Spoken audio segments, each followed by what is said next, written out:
Since Prince Archie's birth in May 2019, the world has had remarkably limited glimpses of Prince Harry and Meghan Markle's two children.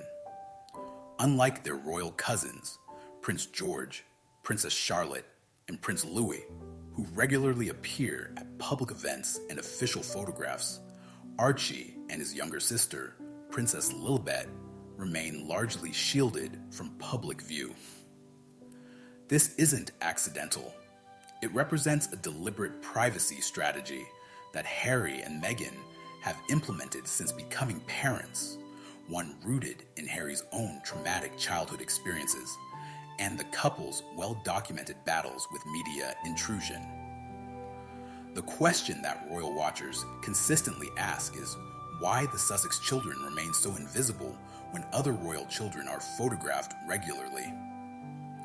Today, we examine what Harry and Meghan have actually said about their approach to protecting their children, the legal actions they've taken to enforce those boundaries, and how their philosophy compares to both historical royal precedent and the current approach taken by the Prince and Princess of Wales. What emerges is a complex picture of two parents attempting to balance an unprecedented life between royal heritage and California independence, while fundamentally questioning what their children owe to public curiosity. When Archie Harrison, Mountbatten Windsor, was born on May 6, 2019, at Portland Hospital in London, the first signs of a different approach were immediately apparent. There was no traditional photo call on the hospital steps, the iconic moment that had become synonymous with royal births. Princess Diana had stood on those same steps with both William and Harry. Kate Middleton had done the same with all three of her children, perfectly coiffed and smiling just hours after giving birth. Meghan and Harry chose differently. Instead, they released a carefully controlled photograph 2 days later, showing the new parents with their bundled baby in Windsor Castle, joined by the Queen and Prince Philip. It was intimate, family-focused, and notably absent of the media frenzy that typically accompanies royal births. This initial decision set the tone for what would become a consistent pattern. According to a 2021 interview with Oprah Winfrey, Meghan stated that her family has a basic right to privacy, emphasizing that life is about being able to share the parts you're comfortable with. She told Oprah it's about boundaries and respect. These weren't just talking points. They reflected a philosophy that would guide every subsequent decision about how much of their children the couple would share with the world. The limited public visibility of Archie and Lilibet stands in stark contrast to the Wales children. Prince George has attended major state events, including Queen Elizabeth II's funeral and King Charles III's coronation. He's been photographed at football matches with his father and appears in official portraits marking family milestones. Charlotte and Louis similarly make regular appearances, from Trooping the Color to Christmas Day church services. The public has watched these children grow up in real time, their faces familiar, their personalities beginning to emerge through candid moments captured by photographers. Harry and Meghan's children, by comparison, remain enigmatic. The photographs that exist are almost exclusively released by the couple themselves, typically marking birthdays or holidays. A December 2025 family photograph showing Archie and Lilibet in profile with their parents represents one of the most revealing images released to date. Even these carefully chosen moments are measured.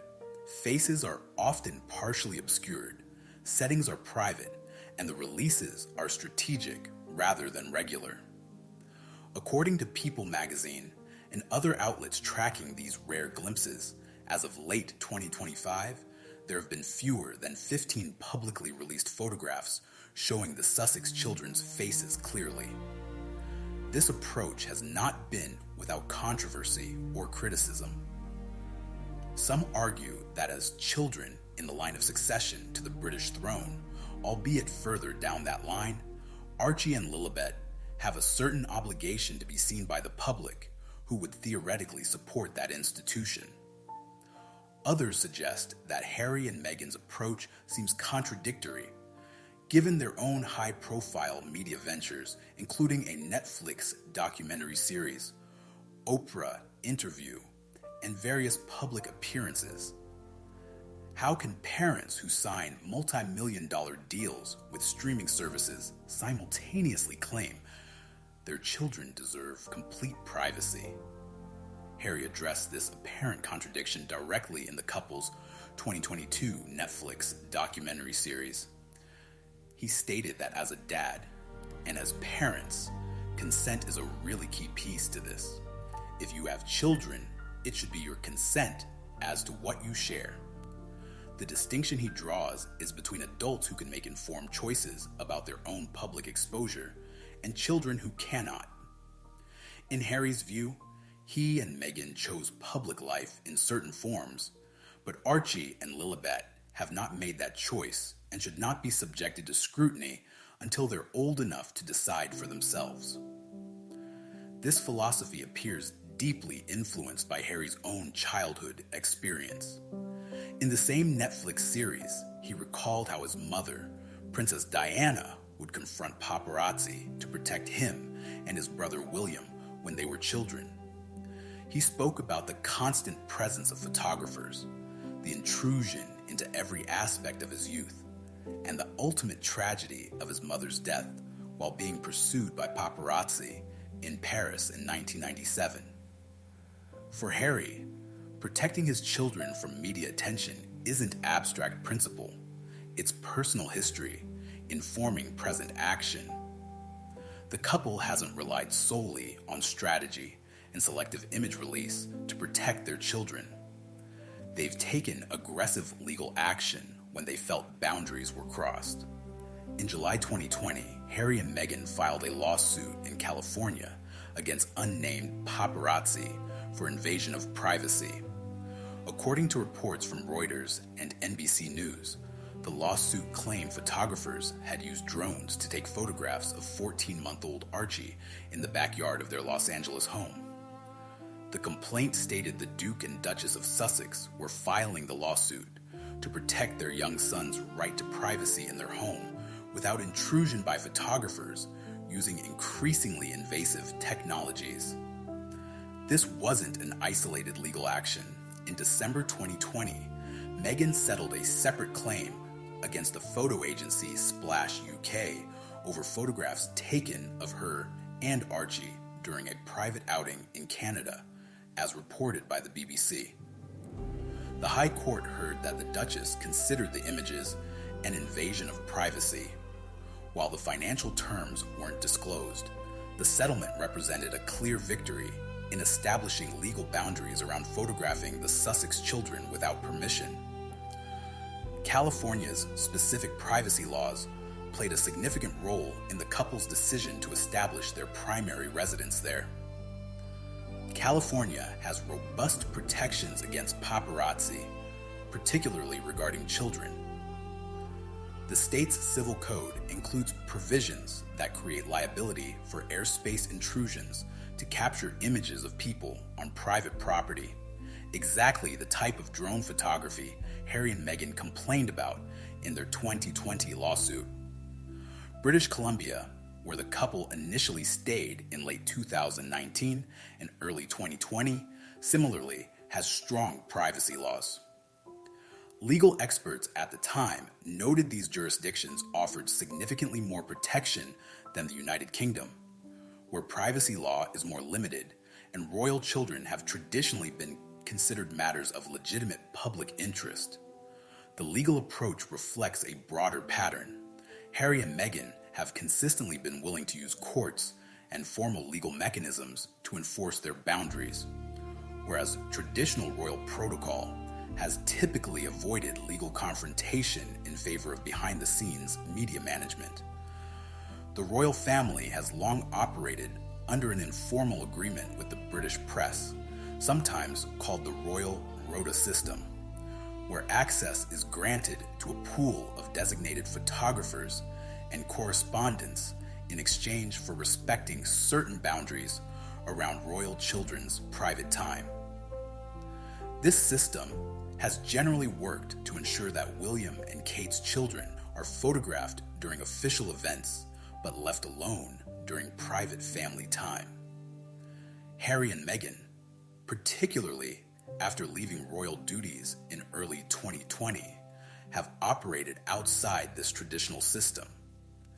Without the palace machinery managing their media relations, and without the reciprocal access arrangement, they've relied on legal threats, lawsuits, and complete control over image distribution. It's a fundamentally different model, more similar to how American celebrities protect their children than how British royals traditionally have. Royal biographers and experts offer varying interpretations of this approach. Tina Brown, author of The Palace Papers, has suggested in various interviews that Harry and Meghan's children will grow up in a celebrity world rather than a royal one. She's predicted their friends will likely be the children of entertainment industry figures rather than aristocrats or royals, and that this will fundamentally shape their worldview differently than previous generations of royal children.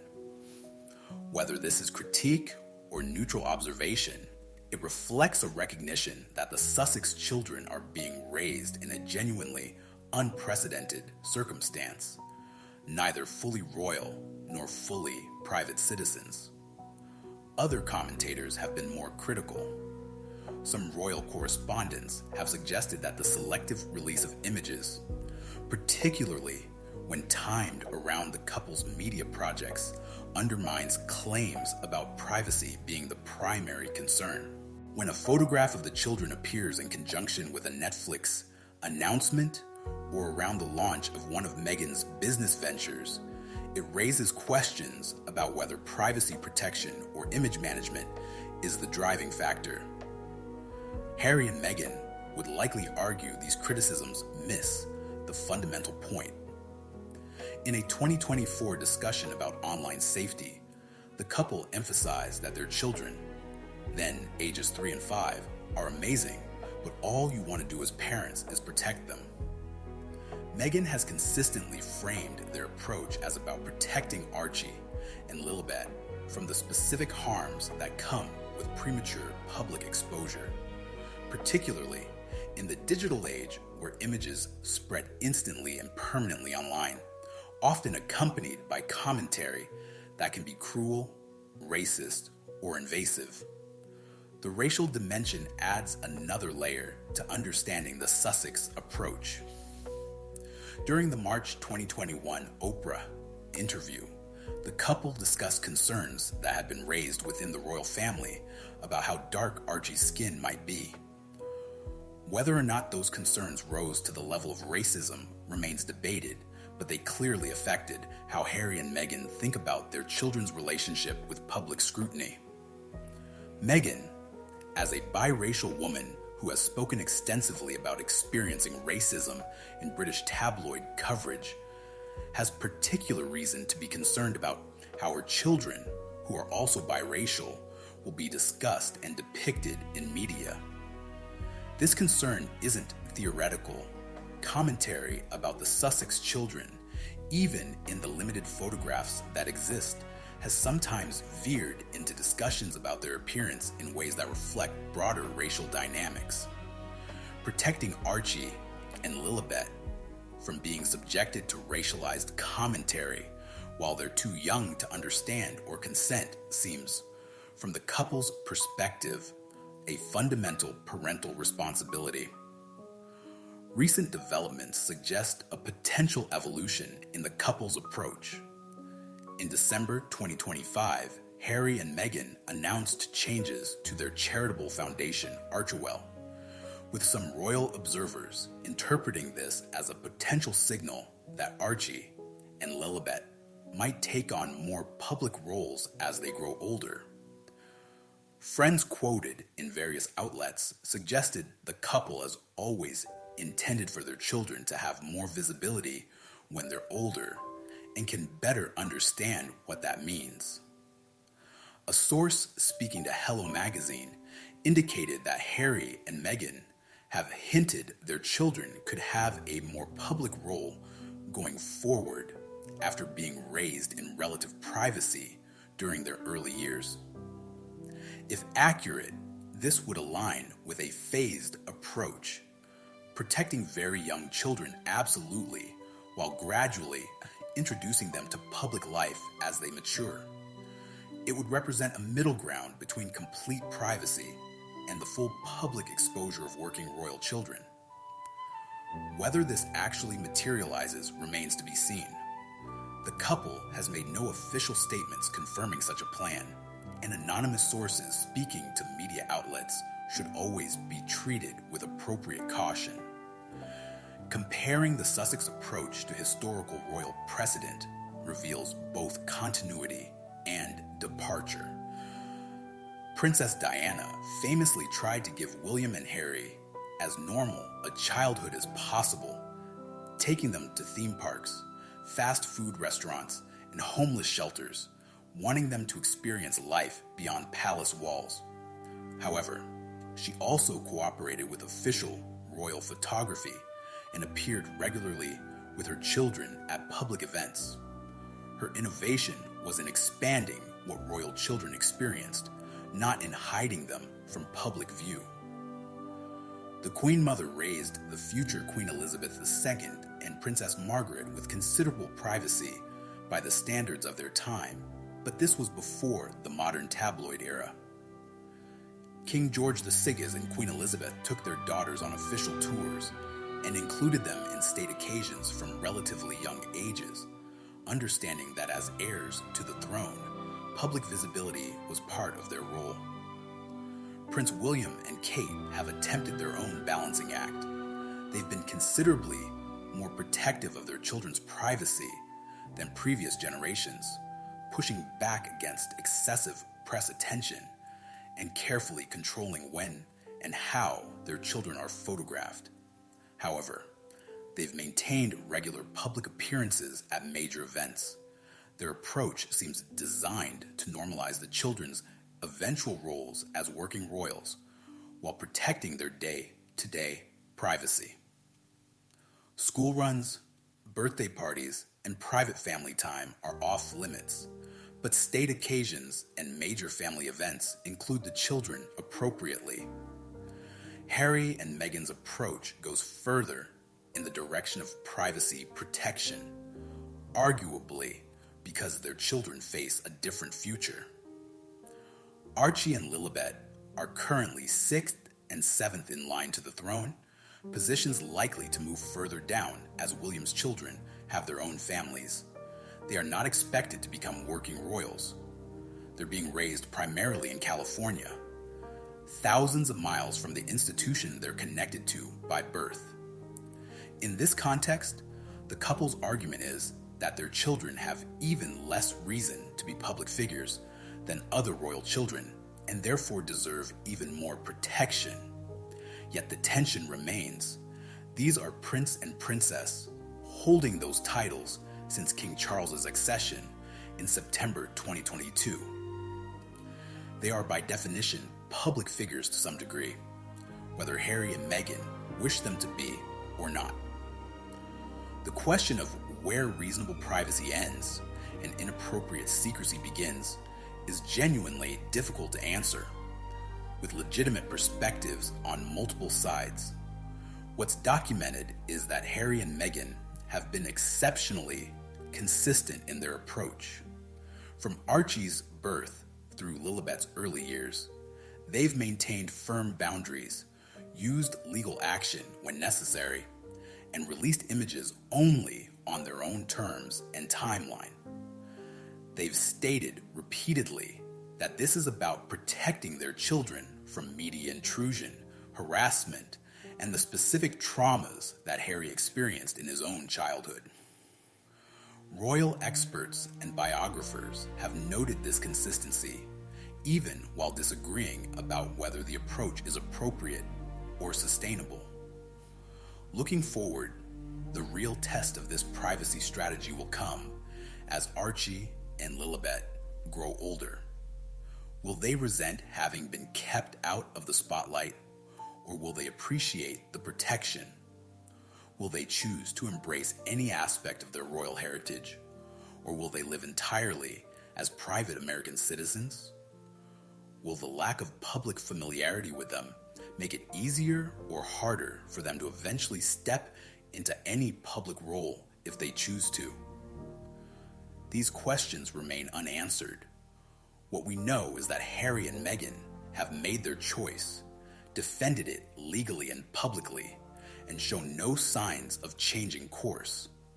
Whether history judges this as protective parenting or excessive control will likely depend on how Archie and Lilibet themselves reflect on their childhood once they're adults able to share their own perspectives.